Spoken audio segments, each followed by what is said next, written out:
Welcome to the Solemn Vanguard channel. Today we had another stream. You know, we have ones on Tuesday and then on Friday. If you still need some Butterfly, the Moonlight stuff, Grand Blue, Pale Moon, Murakumo, DI, it's still available on Claret cards, if you're in Europe that is. You can use the code Solemn for some percentages off. And you can also buy this playmat at zerodamagegaming.com. Again, code Solemn for a discount. Now for the stream, I will have to say the lower rarity stuff is the most boring shit I've ever seen. You know, on this channel, I'll always be honest. I'll always just say exactly what's on my mind. And these cards are just dull. However, the last card, the VR. Whew. I haven't been excited for a card like this in a long time. This is some next level. So we'll have to wade through the cards that I find extremely boring. They do support that card, and then we'll get to the actual spice. So first we have this sheep thing, auto on R once per turn when it attacks. If you have Bigbelly Vanguard, you may give this unit and your Vanguard 10,000 power. If you do, retire this at the end of the turn. Also auto, when ridden on, you may call it to R. So this is solid. Like, it's strong. It's a free call if you rode it, and then after that you get some big power-ups. It will kill itself, as, you know, old Great Nature did, so I'm very happy for that. The lottery mechanic is dumb as fuck, and this is like returning to that originals. That's cool, but it's not like a card I get super excited about. It's just part of the entire game plan. By itself, it doesn't carry anything. Then we have this grade 3, act on V and R once per turn, costs Soul Blast 1. You may give one of your units 10k, and at the end of the turn, retire that unit. If this unit is on V, draw a card. So this is basically like, damn, I had to ride my backup, and it's not that awful when I ride it. And then auto, when retired from R due to your card's ability, if you have a Bigbelly Vanguard, put this card to Soul. So this will give you a grade 3 in Soul, meaning you don't necessarily have to rewrite to get certain skills. Again, it's not bad, it's decent, it works with the engine, blah blah blah, but it's pretty dull. Then we have auto on V and R when placed from hand, cost CB1, look at the top 2 cards of your deck, call one of them to R and put the rest into your drop zone. That skill is technically worse than Hamhiko, with the only difference being that this one doesn't cost a soul. And then the second skill is auto on R once per turn when it attacks. If you have a grade 3 Vanguard, cost Soul Blast 1, one of your rear guards until end of turn gets 10,000, and at the end of the turn retire that unit. So now this becomes better than Hamhiko, because at least you get 10k, but you don't have the option of adding to hand like Hamhiko can. Given that you may sometimes find a heal or a PG that you really want to hand, I probably still want Hamhiko in decks where you don't need to reach success, but you know, 10k may be very relevant for Bigbelly's game plan specifically. Now, speaking of Bigbelly, this is the card. You know, sometimes people say like, oh, Bushiroad doesn't design cards with premium in mind, and like, my rebuttal is always, there's been cards that were designed only for premium. If you think DI's garbage ass first lane of support with NLK was meant for standard, no, it was designed to change premium. If you think Ezel's first superior ride was meant for standard, no, it was designed to be really good in premium, and we have like loads of these. This card's first skill, once again, is holy fuck, it is designed for premium, even though like it looks good in standard as well, but holy hell. So auto on V during either battle phase or either end phase. If your rear guard is retired due to a card effect, you may draw a card. I'll do the rest of the skill, but we'll come back to this skill specifically. And then auto on V when it attacks, cost CB1, stand one of your rear guards with power 20,000 or greater. If you have a grade 3 in Soul, stand all of your rear guards with power 20,000 or greater instead. So this is like Anger Blader, in the sense that getting 20,000 power in Great Nature may sound easy, until you notice that all of the cards we've gone through so far all become 19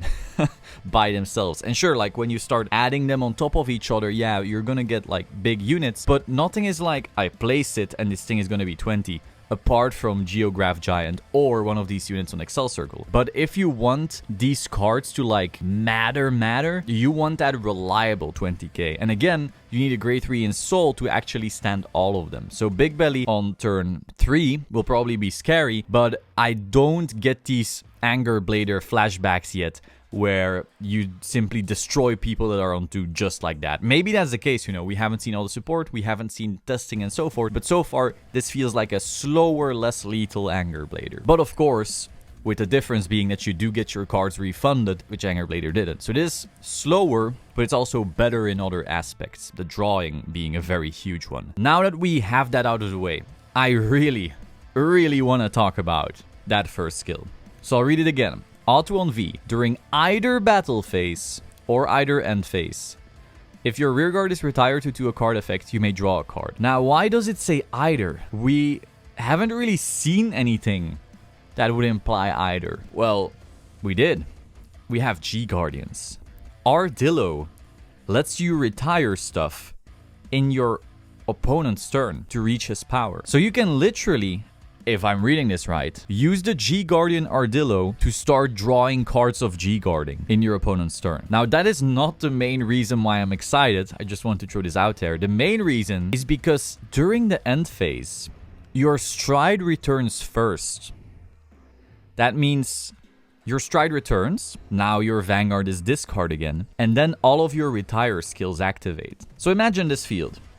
You stride Bolaro on top of your Bigbelly. You have some Beatstick, a Crayon Tiger, some other card, and then in your back row 2 Dugbills. Crayon Tiger is gonna draw you a card. Dugbill is gonna draw you a card, and the other Dugbill is also gonna draw you a card. So that's +3.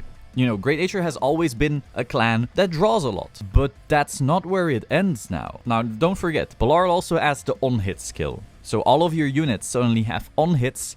If they hit, you're gonna be drawing. But that was always the case. So maybe one of them hits, maybe 2, so you get 3 or 5 draws from the normal Great Nature build. Now, at the end of the turn, Bolaro returns to the G-Zone, and his retires start triggering. So now you retire the 3 cards in your front row. Bigbelly sees that and draws you another 3 cards on top of the draws you already get. If you think Great Nature already drew a lot, and it did, like it already drew a ton, that ton is gonna double. Like, okay, sure, you don't actually have Crayon Tiger plus double Dugbill all the time. So, you know, my example of being, oh, you draw 5 and now you add 3 more, you don't really draw 5 that often. Now you will. Now you will every single time. Just by using Mikes and Dugbills and Crayon Tigers, you were already drawing plenty. Bolaro on hits, you were already drawing plenty. And now it's just like, oh, because this card is on your Vanguard, and you only need it for this, you're also gonna draw just even more. Now, you could take this further, right? With something like Fernigas. Counterblast 1, Soul Blast 1. When this unit is put into your G-Zone from V, you may pay the cost. If you do, at the end of that turn, choose all of your rearguards, retire them, and for each unit chosen with this effect, draw a card. So if you're like desperate to draw 20,000 cards, this is it. You're gonna go into Fernigas. Fernigas is gonna blow up your field. You're gonna draw cards for Fernigas skill, and then Bigbelly is gonna see that and also draw cards. You're just getting so much value from just Fernigas plus Bigbelly. Boom, just like that. Now, what if you also had Dugbills and Mikesaburos? What if you basically called your front row, you called your Dugbills on top of that front row, like giving them the skills, maybe a Mike, maybe you don't have 3 Dugbills, you know, maybe you have 2 Dugbill, 1 Mike or something. Fernigas retires all of those. Those retires are seen by the Dugbill and the Mike skill, so you're gonna draw, and then you're gonna draw more, and then you're gonna search, and then Bigbelly sees that, and you're gonna draw again. You can deck yourself out on second stride, I think. Like, this is insane. You're gonna draw so many cards with this card. The only thing it doesn't actually synergize with is the garbage stride from Premium Collection 2020, because that one retires during the battle phase while it's still on top. But we already knew that. Like, I said that when we saw it. Oh, cool, this doesn't synergize with anything, and that's still the case right now. It's cool, it has some few niche uses. I still run one of the stride, but it doesn't synergize with this game plan. But so I'm very, very happy to see that Bigbelly is actually just working with all of its old cards. Don't forget, we also still have Bigbelly support from G that works together with this name and then also retires stuff. This is like such insane synergy. I'm so happy with this card. I mean, I can probably ramble on and on and on. I'll leave it at that. But basically, that first skill just completely changed Great Nature. And like, it's not necessarily better than the other ride options we have. I mean, I think it will be, but